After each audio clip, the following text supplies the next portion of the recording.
ನಿನ್ನೆ ಈಡನ್ ಗಾರ್ಡನ್ಸಲ್ಲಿ ಆಗಿದ್ದು ಗಾಲ್ಫಾ, ಬೇಸ್ಬಾಲ, ಕ್ರಿಕೆಟಾ, ಏನಾಯಿತು ಅನ್ನೋದೊಂದು ಸ್ವಲ್ಪ ಎಲ್ಲರೂ ಹೇಳ್ಬಿಟ್ರೆ ಭಾರಿ ಹೆಲ್ಪ್ ಆಗ್ಬೋದು. 260 ಹೊಡೆದ್ರೂ ಅಷ್ಟೊಂದು ಲೀಲಾಜಾಲವಾಗಿ ಇನ್ನೂ 8 ಬಾಲು 8 ವಿಕೆಟ್ ಇದ್ದಾಗಲೇ ಚೇಸ್ ಮಾಡಿಬಿಟ್ಟು ವಿನ್ ಆಗ್ಬಿಡ್ತಾರೆ ಅಂತಂದರೆ ಬೌಲರ್ಗಳ ಮೇಲೆ ಅತ್ಯಾಚಾರ ಅಲ್ಲದೆ ಇನ್ನೇನು ಗುರು ಹೇಳೋದು. ನೀವು ಏನಾರು ಅಂದ್ಕೊಳ್ಳಿ, ಸಾಮೂಹಿಕ ಅತ್ಯಾಚಾರ ಅಂತಲೇ ಕರಿಬೇಕಾಗುತ್ತೆ. ಏನು ಅತ್ಯಾಚಾರ ಅಲ್ಲದೆ ಇನ್ನೇನಪ್ಪ ಅದು. ಬ್ಯಾಟ್ಸ್ಮನ್ಗಳಿಗಂತೂ ಫುಲ್ಲು ಹಬ್ಬ. ಹಲೋ, ಹಾಯ್, ನಮಸ್ಕಾರ. ನಿನ್ನೆ ಮ್ಯಾಚ್ ಬಗ್ಗೆ ಸ್ವಲ್ಪ ಕ್ವಿಕ್ಕಾಗಿ ಮಾತಾಡ್ಬಿಡೋಣ. ಏನು ಟಾಸ್ ಸೋತ್ಬಿಟ್ಟು KKR ಬ್ಯಾಟಿಂಗ್ ಆಡೋಣ ಅಂತ ಬಂದಿದ್ದಪ್ಪ.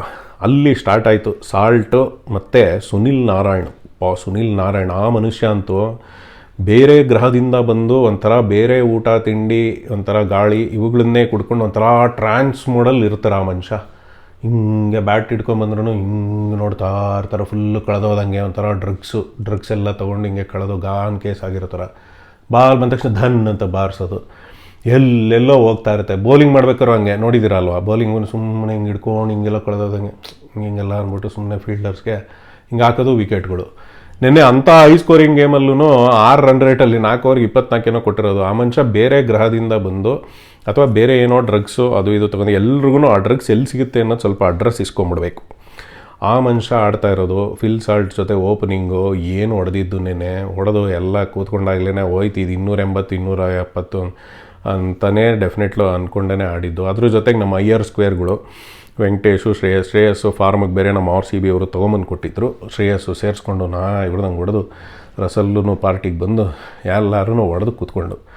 ಇಲ್ಲಿ ಅತ್ಯಾಚಾರಕ್ಕೊಳಗಾದ ಬೌಲರ್ಗಳು ಪಂಜಾಬ್ ಕಿಂಗ್ಸ್ ಕಡೆಯಿಂದ ರಬಾಡ ಹಾಗೂ ಕಪ್ತಾನನಾದ ಸ್ಯಾಮ್ ಕರನ್, ಹರ್ಷಲ್ ಪಟೇಲ್, ನಮ್ಮ ಪರ್ಪಲ್ ಪಟೇಲ್ ಮತ್ತು ಹರ್ಷ್ದೀಪ್ ಸಿಂಗ್.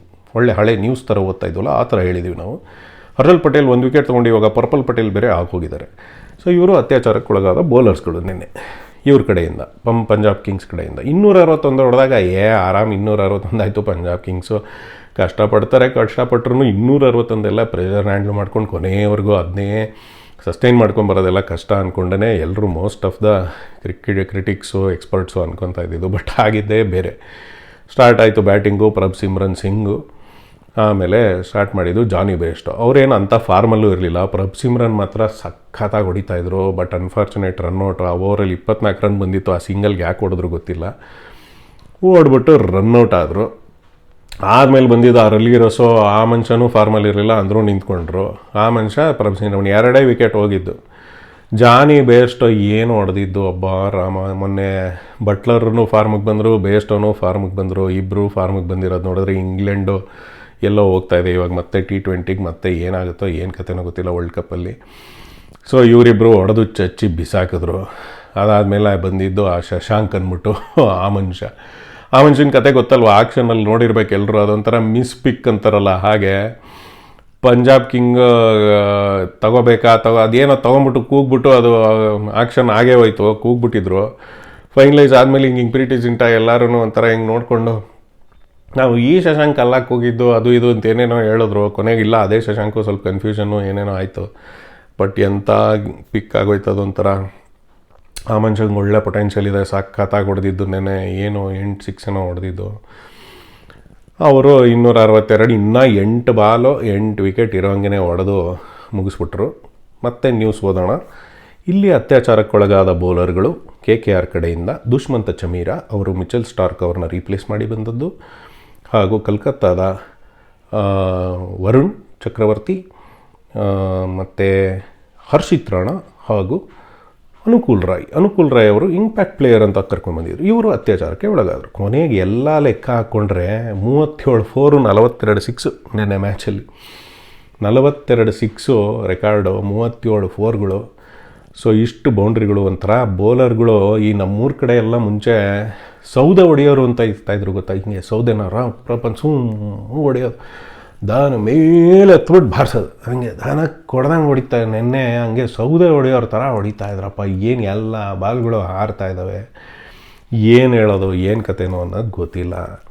ಏನು ಹೇಳಬೇಕು ಅಂತಂದರೆ ಇದು ಈಗ T20 ಕ್ರಿಕೆಟ್ಗೆ, IPL ಕ್ರಿಕೆಟ್ಗೆ, ಕ್ಲಬ್ ಕ್ರಿಕೆಟ್ಗೆ ಈ ಥರದಕ್ಕೆಲ್ಲ ಒಳ್ಳೇದಾ, ಹೇಗೆ ನಡೀತಾ ಇದೆ ಇದು ಒಂದು ಹಂತಕ್ಕೆ ಇದೇ ಥರ ಕಂಟಿನ್ಯೂ ಆಗೋಗ್ಬಿಟ್ಟು ಇನ್ನೂ 8 ಬಾಲು 8 ವಿಕೆಟ್ ಇಲ್ಲ ಇದ್ದಾಗಲೇ ಗೆದ್ದುಬಿಟ್ರೆ ಬೋರ್ ಆಗಕ್ಕೆ ಶುರುವಾಗ್ತಾ ಇದೆಯಾ ಅಂದರೆ ಒಂದಂತಕ್ಕೆ ಅದೇ ಡೈರೆಕ್ಷನಲ್ಲಿ ಹೋಗ್ತಾ ಇದೆ ಅನ್ನೋದು ನನ್ನ ಅಭಿಪ್ರಾಯ.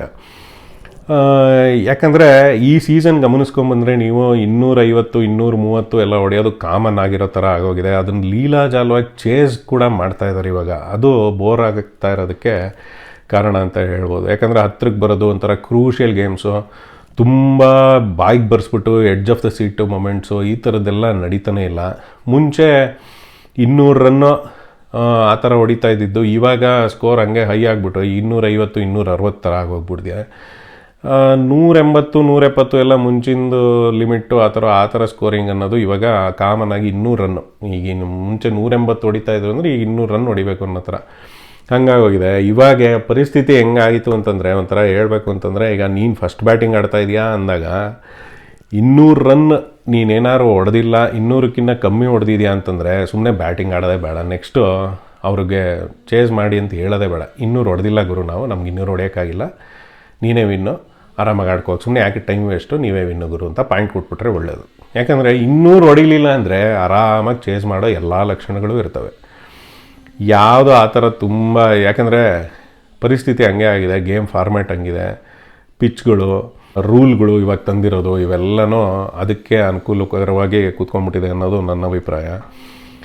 ಸೊ ಇದೆಲ್ಲ ಬದಲಾವಣೆ ಆಗಬೇಕಾ ಅಥವಾ ಹೇಗೆ ಮಾಡಬೇಕು ಅಂದರೆ ನನ್ನ ಲೆಕ್ಕದಲ್ಲಿ ಹೌದು. ಯಾಕಂದರೆ ಬ್ಯಾಟ್ ಆ್ಯಂಡ್ ಬಾಲ್ಗೆ ಈಕ್ವಲ್ ಆಪರ್ಚುನಿಟಿ ಇರಬೇಕು. ಒಂಥರ ಅದು skill game and including with little bit of fun element ಆ ಥರ ಒಂದು ಬರಬೇಕು ಕ್ರಿಕೆಟು ಅಥವಾ ಏನೇ ಗೇಮ್ ಆಡಬೇಕಾದ್ರೂ. ಇಲ್ಲಿ ಈಕ್ವಲ್ ಆಪರ್ಚುನಿಟಿ ಈಕ್ವಲ್ ಕೊಡೋಕ್ಕಾಗಲ್ಲ ಬಿಡಿ. ಯಾಕಂದರೆ ಯಾವಾಗಿಂದನೂ ಅದು batsman friendly and batsman supported game ಅಂತಲೇ ಹೇಳ್ಬೇಕು ಕ್ರಿಕೆಟ್ಗೆ.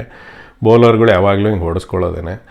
ಬಟ್ ಅಂದ್ರೂ ಒಂದು ಸ್ವಲ್ಪ ಹೆಲ್ಪ್ ಮಾಡಬೇಕು. ಆದಷ್ಟು ಟ್ರೈ ಮಾಡಿದ್ರು ಈ ಸಲ ರೂಲ್ಸ್ ಚೇಂಜಲ್ಲಿ ಅನ್ನೋದು ಮೊದಲನೇ ಅಂಶ. ಅದರಲ್ಲಿ ತೊಗೊಂಬಂದಾಗ 2 ಬೌನ್ಸರ್ ಹಾಕ್ಬೋದು ಅನ್ನೋದೆಲ್ಲ ಆಗಿದ್ರು. ಬಟ್ ಅದನ್ನು ಇವ್ರುಗಳು ನಮ್ಮ ಬ್ಯಾಟ್ಸ್ಮನ್ಗಳು ಹೆಂಗೆ ಅಂದರೆ ಚೆನ್ನಾಗಿ ಪ್ರಾಕ್ಟೀಸ್ ಮಾಡಿಬಿಟ್ಟು ಅದನ್ನು ಈ ಸೌದೆ ಹೊಡೆಯೋರ ಥರ ಅಗಸ ಬಟ್ಟೆ ಒಗೆಯೋ ಥರ ಹಿಂಗೆ ಎತ್ತಿ ಬಾರ್ಸಂಗೆ ಎಲ್ಲೆಲ್ಲ ಹೊಡೆಯೋದು. ಬೌನ್ಸರ್ನು ರಪ್ ಅಂತ ಅದನ್ನು ಅವ್ರ ಅಡ್ವಾಂಟೇಜ್ಗೆ ಕನ್ವರ್ಟ್ ಮಾಡ್ಕೊಂಬಿಟ್ರು ಒಂಥರ ಒಂದು ಹಂತಕ್ಕೆ.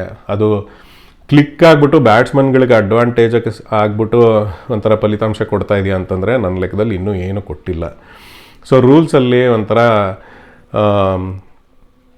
ಅಮೂಲಾಗ್ರ ಬದಲಾವಣೆಗಳು ಅನ್ನೋದನ್ನು ತೊಗೊಂಡ್ಬರಬೇಕು. ತುಂಬ ಸಿಗ್ನಿಫಿಕೆಂಟ್ ಚೇಂಜಸ್ ಅನ್ನೋ ಥರ ಏನಾದ್ರು ಬರ್ಬೋದಾ ಅಥವಾ ಬರೋಕ್ಕೆ ಏನಾದ್ರು ಚಾನ್ಸಸ್ ಇದೆಯಾ ಅನ್ನೋದನ್ನು ಎಲ್ಲ ಮಾಸ್ಟರ್ ಮೈಂಡ್ಸೇ ಥಿಂಕ್ ಮಾಡಿ ತೊಗೊಂಬರ್ಬೇಕಾಗತ್ತೆ.